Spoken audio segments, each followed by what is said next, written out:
শরীয়তপুর জেলা বিএনপির সভাপতি ও সাবেক সংসদ সদস্য, বিএনপির কার্যনির্বাহী কমিটির সদস্য শফিকুর রহমান কিরণ ইতালির জেনোভা শহরে সংক্ষিপ্ত সফরে আগমন উপলক্ষে গণসংবর্ধনা ও ফুলের শুভেচ্ছা জানান ইতালিস্থ জেনোভায় বসবাসরত শরীয়তপুর জেলার সর্বস্তরের প্রবাসী বাংলাদেশিরা।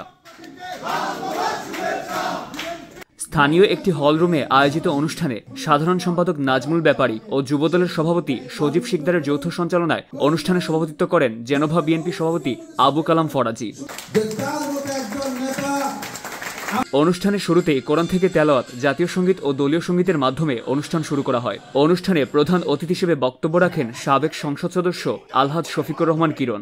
আলোচনা সভায় প্রধান বক্তা হিসেবে উপস্থিত ছিলেন খন্দকার নাসির উদ্দিন। বিশেষ অতিথি হিসেবে উপস্থিত ছিলেন ইতালি বিএনপির সাধারণ সম্পাদক ঢালি নাসির উদ্দিন, সাবেক ছাত্রদল অর্গানাইজেশনের প্রধান সমন্বয়ক সবুজ ঢালি, হালিম খান, জামাল কবির, জাকির হোসেন গনি, এইচ.এম. রাসেল হাওলাদার, চুন্নু মৃধা, শহীদুল ইসলাম মৃধা, মিলন ছৈয়াল।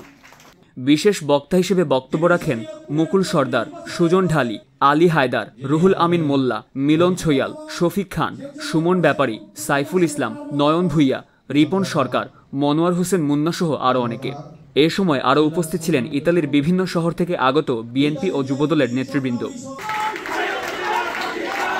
শফিকুর রহমান কিরণ বলেন, আগামী দিনে প্রবাসী এবং দেশের সকল নেতাকর্মী একত্রিত হয়ে দলের স্বার্থে কাজ করে যেতে হবে ও বিএনপি যদি রাষ্ট্রীয় ক্ষমতায় আসতে পারে স্বৈরাচারী শেখ হাসিনাকে ইন্টারপোলের মাধ্যমে বাংলাদেশে এনে ফাঁসির মঞ্চে দাঁড় করাবে ও আগামী জাতীয় সংসদ নির্বাচনে তাকে জয়যুক্ত করতে ইটালিস্থ শরীয়তপুর জেলার বিএনপির সকল নেতৃবৃন্দের ও সর্বস্তরের জনগণের কাছে দোয়া ও সকলের সহযোগিতা কামনা করেন।